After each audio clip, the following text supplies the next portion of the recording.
Hey guys, welcome back to the channel, and this week I thought I would go back to Godzilla. As you guys know, Godzilla has the public perception of being a jobber, like a fodder character. If you guys watched any of my other Godzilla videos, you would know that this perception is not accurate, as there are dozens of very strong versions of the character. But nonetheless, all except for one Godzilla is seen as a weak character. But who's the one? And well, ladies and gentlemen, let me introduce to you guys Godzilla in Hell. This is the one version of the character that people will concede to having any actual notable power. Even the biggest anti-power scalers will say that Godzilla in Hell is very powerful. This Godzilla's best feat is just surviving and soloing Hell. But how would the King of the Monsters fare against another fictional version of Hell, being the Hell as seen from the Doom franchise? These guys literally conquered dimensions, so I thought that this would be a fun matchup. So join me today as we'll replace the Doomslayer with another force of nature. Will Godzilla in Hell solidify himself as the strongest iteration of the character, or will he leave much to be desired? But before that, if you guys like the power scaling content, be sure to like, share, and subscribe. We post weekly videos and we cover a wide variety of topics from Godzilla to Five Nights at Freddy's. This is the channel you want to be at. With all that garbage out the way, let's get into the matchup. And I suppose I'll start off with Godzilla in Hell, because I figure that's what most of you guys want to see anyways. Before we start off though, I want to say that due to the narrative of the comic, it's a little bit contentious as to what his metas actually are. Godzilla is the protagonist of our story. This is notable because Godzilla can't talk. Stack that on top of the anthology format of the story, and you get a comic that's laced with a lot of ambiguity and misconceptions. So I'll start off with some of the lower end scaling for Godzilla in Hell, then I'll switch over to Doom scaling as it's much more straightforward and easier, honestly, and then I'll go back to Godzilla in Hell and use some of the higher end interpretations. So starting off with the lower ends, Godzilla in a beam clash with Space Godzilla destroys the entire planet. Calculations for this feat put the energy output at roughly around 4.43 quintillions of TNT, or dwarf star levels of power. But if you look into the context for this feat, it's actually much greater, as they're fighting in a realm created by the devil himself. This dimension has stars, and it's arguably the size of a universe. This is notable because later on in the issue, Space Godzilla fuses with them, and Base Godzilla is able to put up a fight with them for a little bit. This is consistent, as Space Godzilla is confirmed to have absorbed literally billions of supernovas, and Godzilla arguably was superior to him in their original fight, granting the King of the Monsters stellar to galactic to arguably universal levels of power, as Godzilla can fight a being amped by a being that can create entire dimensions. Moving on, Godzilla in this issue gets a new divine form, which goes on to stomp Space Godzilla while amped. Godzilla got this power from God Mountain, who created the entire universe, and Godzilla with his newfound power after beating Space Godzilla would go on to destroy God Mountain for seemingly no reason at all, which would solidify Godzilla into the universal levels of power. But by destroying the creator of the cosmology, Godzilla would scale to the cosmology. So how big is everything? Well, for starters, Hell seems to be a macrocosm, as it contains multiple infinite-sized realms that are separate but come together to form one gigantic-sized construct, arguably giving Godzilla in Hell some low multiversal scaling. But you can argue even higher, as some statements outside of the comic seem to infer that the cosmology is indeed a multiverse, meaning that at a mid-end, Godzilla in Hell would scale anywhere from low multiversal to possibly even multiversal. And as for speed, it would be around infinite speed, as he's able to literally walk from new pockets of Hell into the next one, even though these realms are infinite in size independently, both in size and length. And as previously mentioned, Godzilla scales to the being that created everything. Alright, I want to take a break from Godzilla in Hell for a moment and move on to Doom scaling, just to see where they scale in comparison to this mid-end. As what's the point in talking about the Legion of Hell from Doom if they can't even take on Godzilla in Hell's mid-end in terms of scaling?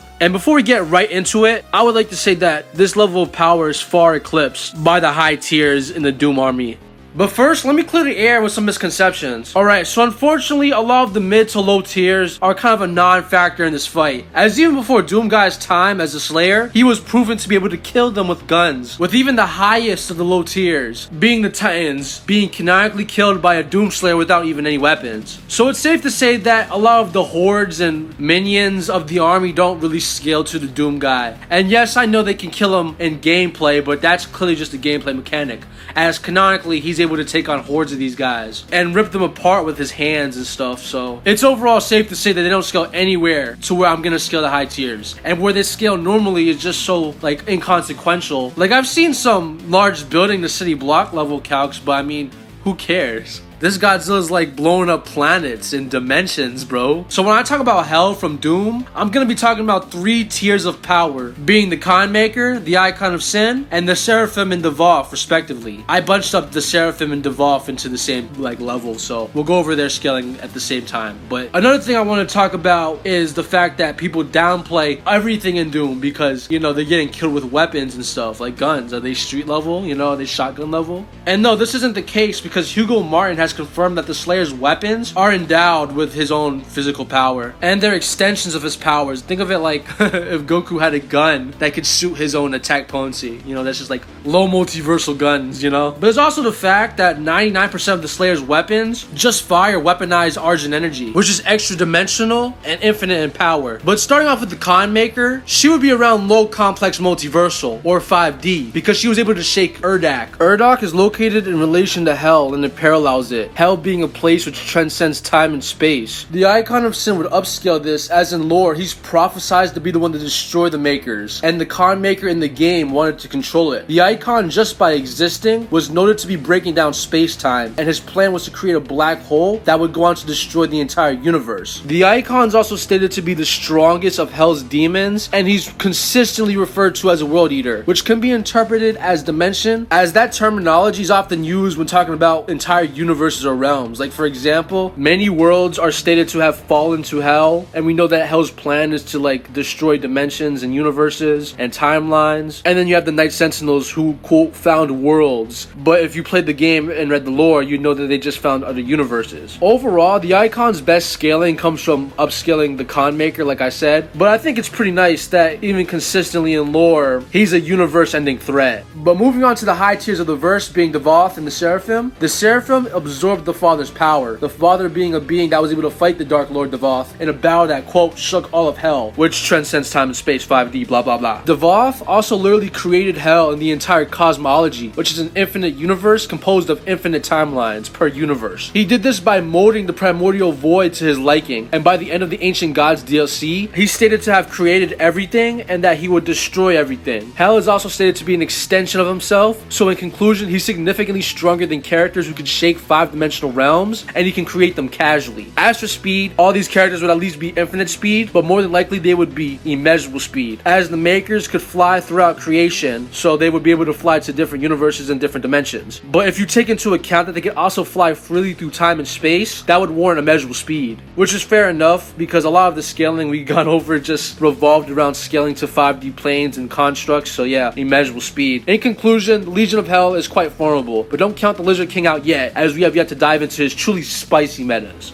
In order to get into the higher ends of Godzilla and Hell, we're gonna have to dive deeper into the cosmology and the ramifications of it. As previously mentioned, God Mountain rules a multiverse, but it's confirmed via author statement that this multiverse is composed of every single IDW Godzilla publication, which is a whole tangent in itself, as using other stories from the IDW publication, you have alternate universes, infinite universes, and I found this entire thread that I'll link into the description. I'm not gonna do a deep dive on the ramifications of that, because the same author on multiple occasions has confirmed that his multiverse is infinite in size. Remember this because it's very important, because in the official drawing of the cosmology, we see that God Mountain views the entire multiverse as a finite construct, as heaven and hell transcend it not just on a spatial level but on a mathematical level, meaning that God Mountain in heaven is 5D. Combine this with a statement that says that he's infinite in power, and he would be 5D to an infinite degree. All of this scales to Godzilla because he killed him, quite simply. So it seems in a battle of 5D, Godzilla and Hell has the edge. Oh wait, I'm sorry guys. Hell from Doom on multiple occasions has been confirmed to be infinite in size and length, and it's surprisingly consistent. And as we talked about, even the freaking Khan Maker somewhat scales to Hell. But nonetheless, I still think that Godzilla and Hell would be able to beat both the Khan Maker and the Icon of Sin, because it's confirmed that Godzilla can destroy his cosmology. So he seems to fall into the same tier as Devoth, who threatened to destroy his entire multiverse as well. So who wins? And to be honest guys, it's seeming like it's kind of a tie or inconclusive at the moment, but that's a cop-out.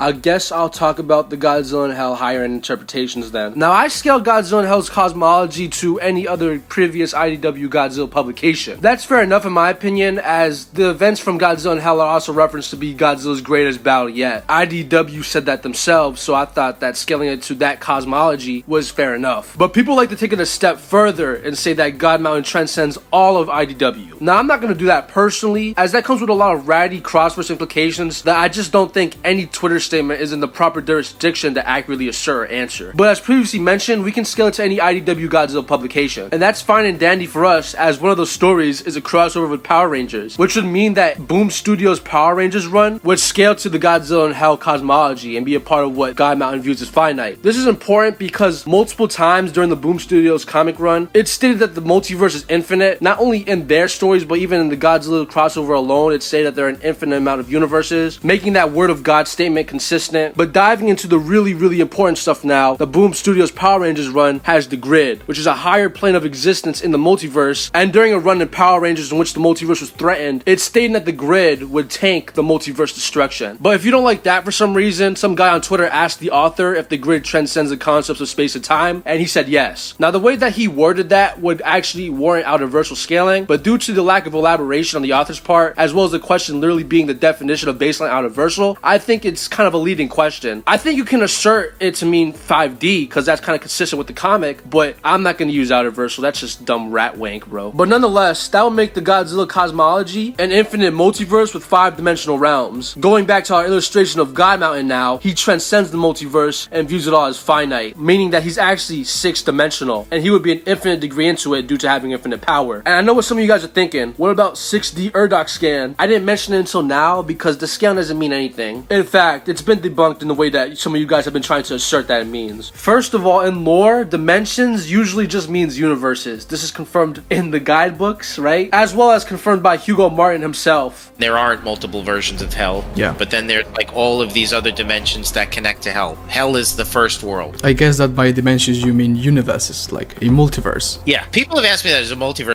And there's also the fact that Earth is called the 7th dimension. Send you back to your home, the Earth world in the 7th dimension. So yeah, Urdok being labeled as the 6th dimension just means that it's the 6th universe or something like that. You know, it's not 6D. So with Devoth and all the high tiers of Hell capping it around infinite 5D, while Godzilla and Hell has pretty solid infinite 6D metas, you guys should be able to tell what happens. Am I being a biased Godzilla fan, wanking my favorite character? Or do you think that Hell has no chance against the Lizard King? I can't speak for all of you guys, so you guys can comment whatever you think. But I know for at least me, Hell truly stood no chance against the King of the Monsters. If you guys made it to the end of this video, I'd like to thank you for watching. It takes me a little bit to make these videos, so the fact that anyone is watching this at all is very humbling. If you're new here and you like the power scaling content, be sure to like, subscribe, blah blah blah. We'll be back next week, and until then, stay big, G fans.